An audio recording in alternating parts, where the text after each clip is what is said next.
start with an executive summary, your customers, your financial projections, and all that. You sometimes really don't have the information at the moment. But a business model is something that you can easily prepare. You identify the main factors that you have to consider. Yeah, so the next thing. So, well, before we start, I would like to introduce myself. I'm Bamituni. I have a PhD in economics and finance, and I'm into a lot of things: research, business development, strategy, and marketing. But in terms of this talk, I have some experience already in developing business models for several businesses in different industries.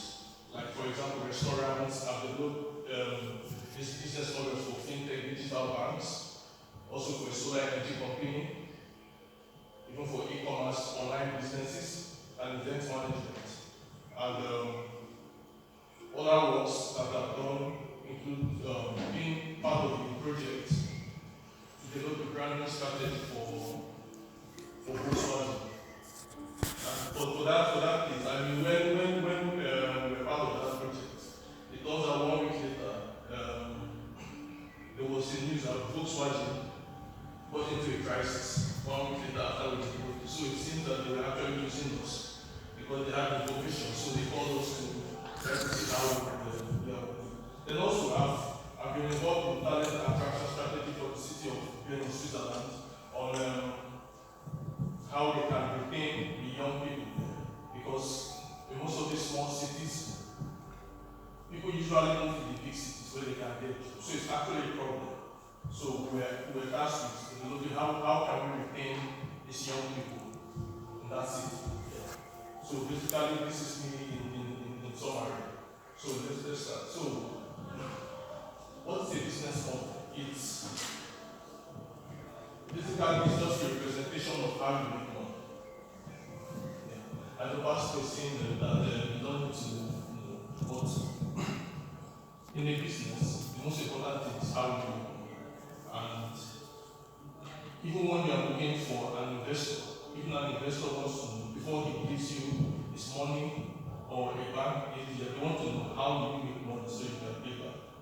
So it's a representation of how an entrepreneur can make money, and it consists of 9 building blocks. I will say 9 factors or 9 things that you can consider. And it covers 4 main areas of the business. Of course, your customers are important, your product or your service, that is what you're offering to customers, your infrastructure, and the financial viability of that business. That is if you can actually make money from that business. So we go to the next slide and we'll see here. So these are the 9 building blocks, or I would say the 9 important factors that are important to start with. So first is your key partners.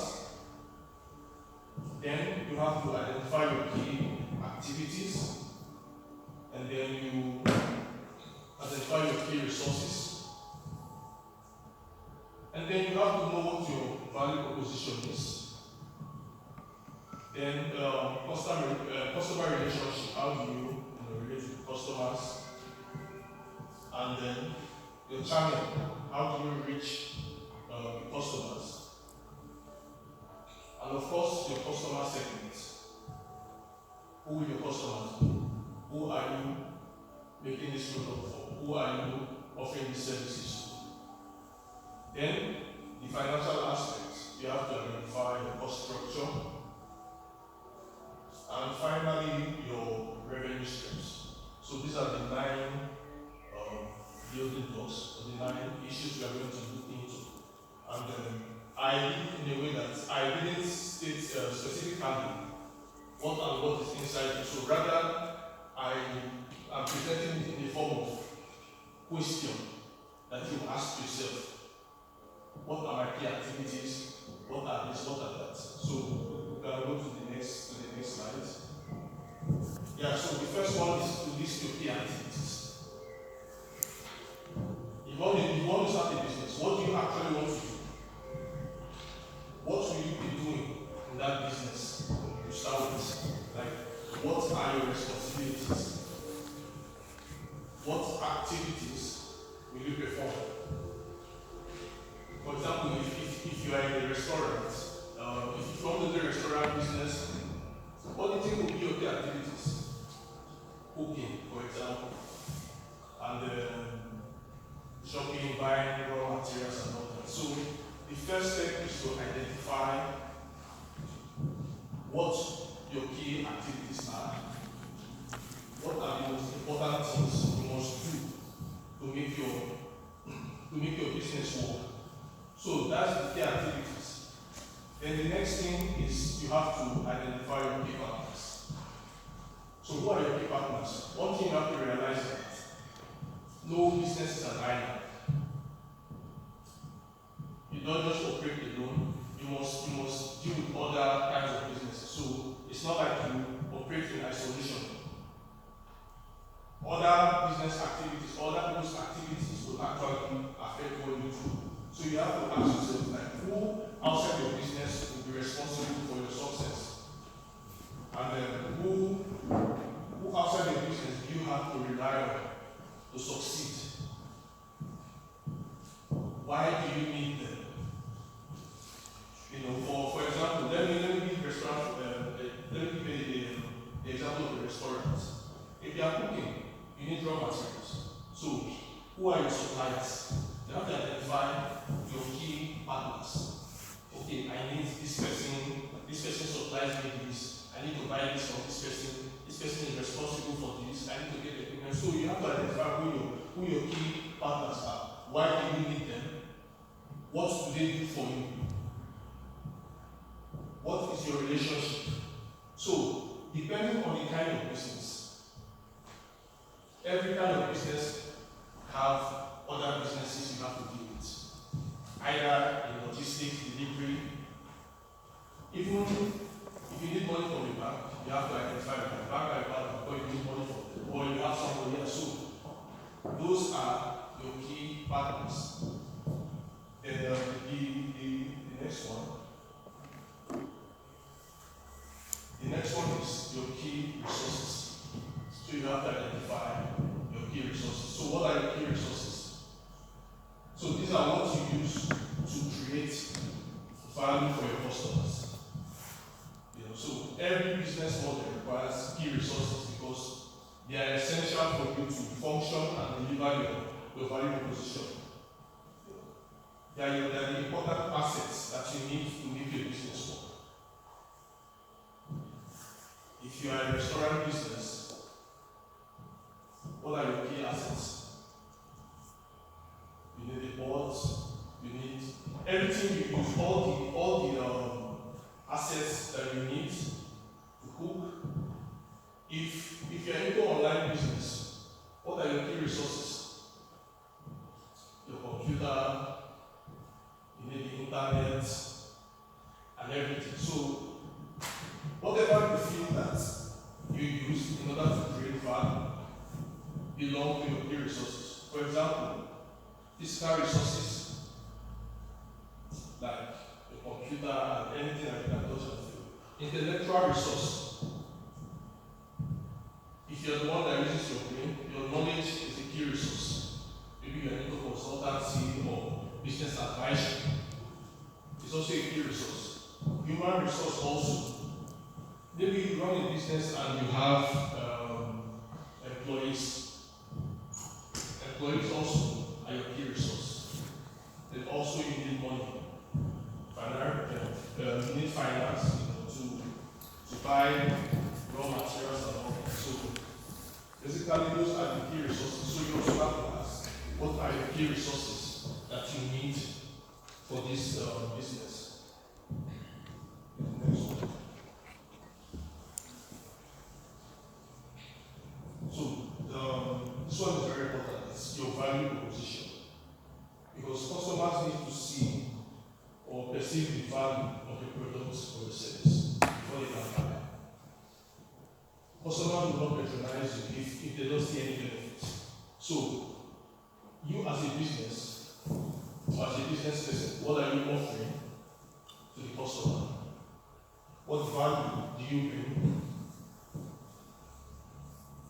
problems do you solve? What problems do you solve? Or why should customers patronize you?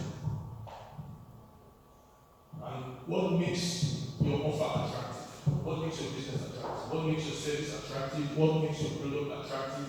Why should they, buy from you and not buy from this person? Why should they use your service and not? So it's all about your value position. What is it that you have that is valuable for the customers, to be attracted to you and patronize you? So, for example, if you have a product, maybe one of your value propositions is it's original, it's rare, it's convenience, it provides you comfort, it's maybe it's cheap, maybe it's affordable. It's affordable. So you're offering, you can also offer the customer value for money. It really doesn't even need to be cheap, even if it's expensive. But it needs to provide value for money. You have to convince the customer that your product or your service is worth it and it's worth the price. Yeah, so it could be premium luxury, it could be cheap, so it really doesn't matter. But what matters is that your value proposition is attractive and it provides value for money and it solves the problem and the customers will benefit from using it. Next.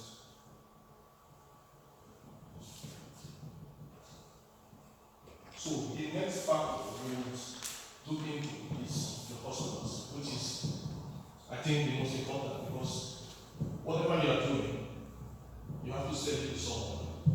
Be it a service, be it a product. So you have to make sure that there is a market for whatever you are doing, whatever you are providing as a service, whatever you provide as a product. So it is important to identify your customers, and because knowing who your customers are will help you know where you can find them and how you can reach them. Yeah, so customers is a very large thing. We can spend 2 hours talking about it. So, but I'll just break it down. So, your customers are who will buy your product or who will buy your service. It's very important. So, are your customers everybody? Is it the mass market? Whatever you are selling, are you selling it for everybody? It's also possible that your product is not for everybody. So, who are your target customers? What niche markets do they belong to? Is your product for men? Is it for women? Is it for children? For teenagers? So there are different ways you can segment this market. It must not be only for men, it could be for men and women, but it only depends on what you're selling and who you're providing for. Maybe your product or your service or whatever you're offering is for the Nigerian market, or it's for the Nigerian customers, the Nigerian second. Maybe it's for Hungarians. Maybe it's for Africa. So it depends. It depends on how you can segment your market, and sometimes you can segment based on age. Maybe your product is for 5 to 15-year-olds, or it's for 60-year-old people to this. So it depends. So you have to make sure that you know who you are selling to, you understand their needs, and if you are able to know who your customers are, you know where to find them. For example, if your customers are Nigerians, you know where to find Nigerians. You know, if it's Africa, you know maybe in the church, in certain places, wherever they are gathered. So it will also help you to be able to target your customers more effectively. It will help you to project your marketing costs more effectively, so that you don't have to advertise everywhere. If you know your customers are a certain group of people, you know where to find them. Maybe they have Facebook groups. You just go directly to them and you just target them. If it's for everybody, of course you can pay for mass advertising on TV, put a billboard where everybody will see it. But if you're only advertising or marketing or targeting a particular group of people, it will be a waste of money to just do everything. So identifying your customers is very important because you can be able to provide them with the service that they need. You know where to reach them, and you know how better to manage your finances. So that will be all for customers. Then the next block will be channels. The next block will be channels, and so your channels are your communication and distribution channels. How you reach your customers and how you offer them the value proposition. So the questions you ask yourself are, what are the channels your business will use to reach and acquire customers? How will you communicate to your customers? How will you reach and deliver value to your customers? How will your customers reach you? So it's not all about you reaching them. If they need something, how will they reach you? You have channels available. So it's something that is important, so that it's the same thing. So if you know where your customers are, like you said, if you know who your customers are, you can be able to identify the right channels to use to reach them.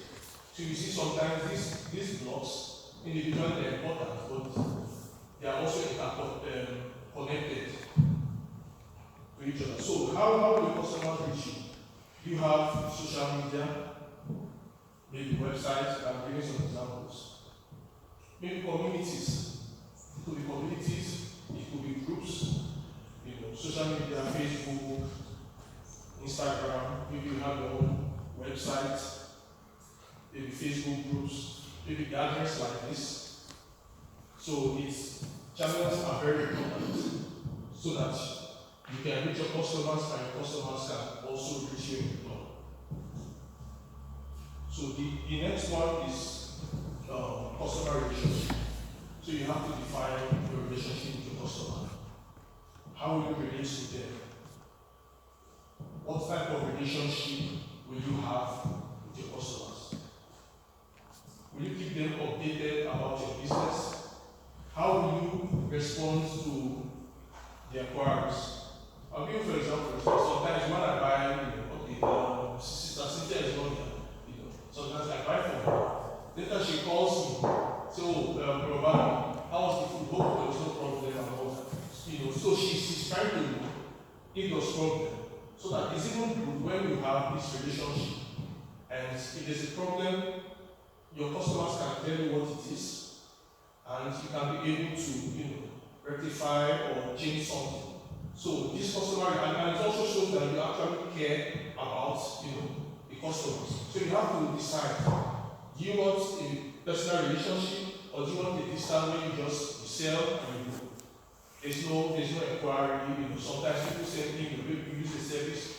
They can send you an email, okay, this will you rate us 1 to 5? How do we do? Do you have anything? So that is what customer relationship is all about.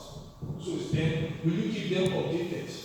Maybe sometimes you have a new product or service, you can just let them know, oh, this is what is happening. How will you respond to the inquiry? Do you have any channel whereby they can make a complaint or they can ask questions? Also, will you make inquiries about the experience of the product or service? Like I mentioned earlier, you sell something to someone, you perform a service for someone, later you follow up to ask them how was it, were you satisfied, and the customers will give you a response. So some example of customer relationship like personal assistant, customer service, sending well wishes. I get a lot of email, Merry Christmas, Happy Easter from different companies. Maybe they got my email for a long time ago, maybe I had to register to buy something, but they still keep in touch, sending me this and that. Maybe they also, know when we were born. They send you a happy birthday, message and all that. So that is how customer relationship works. Automated services. Sometimes you have AI chatbots. There's some websites now, AI chatbot comes out, you start, how can I help you? So you always have to provide a channel where the customers can inquire about something. So, yeah, please, the next one. So, on the financial aspect, another important aspect is your revenue streams. It's basically a cash that you get for customers. So, it's the sales you generate from customers. Of course, when you have a business, you have a customer, you have to sell something in order to get paid or to receive money. So the question is, how will you make money from your business? How will you make money? Is it from selling your main product or service? Do you have a specific product or service you are selling? Or is it from other complementary products or services? For example, you have a restaurant. Your main sales comes from the food. But other complementary products will be drinks. So it's not just your main business. So the reason for this business is that it allows you to expand and identify other sources of revenues that you can make. So you can sell drinks, and maybe you can take special orders, maybe there are events, and they invite you to come and cook for that event. So it's not just doing a restaurant and selling this. So there are other sources of revenues that you can use to identify. So you have to ask yourself, how will you make money? What are other opportunities that are available outside your core activity to make money? So is it from the main product or from the service? So yeah, the last one is your cost structure. Because to make money, you have to spend money. You have to invest. What is your cost structure like? So it's all the costs you incur running your business. It represents your business expenses. What do you have to spend money on? Why do you have to spend money? For example, your rent, electricity, your light bills. Of course, if you're running a legitimate business, you have to pay taxes. If you are employing someone or you're employing yourself, you pay yourself wages or salaries. If you're into cooking or catering, your cost of your ingredients, your raw materials. If you have a website or an e-commerce website, of course you have to spend on that, web hosting and all that. If you want to advertise, you also have to pay for it. So every aspect of the business that you have to spend money on, you need to buy machineries, equipment, you have to spend money on key resources like a computer and everything. So you have to identify your cost structure and make sure that as you're making money, you have to also know what you have to invest in and how much it costs. Yeah, so in summary, I would like to recap that, So the business model consists of 9 important factors. There are other factors, but they fall into these key categories. So you have to know who your key partners are, your key activities, your important resources that you need, and you have to also be able to identify what value are you providing for your customer, which is your value proposition. Then how do you relate with your customer? Who is your customer relationship? What channels are you using to reach your customers, and what channels can they use to reach you? Who are your customers? Is it everybody? Is it a specific group of people? So you have to identify those. And then in the financial aspect, which is important, you have to identify how you make money, what are your revenue streams, and also which areas you need to spend money on. So what is the cost structure? So in summary, this is all I have, and I hope it helps you developing a business model. If you want to start a business, you can use this as a guide. If you're already into a business already, You can also use this to check few things if there are things that are missing or areas you need to improve. So basically, this is the summary of what the business model is.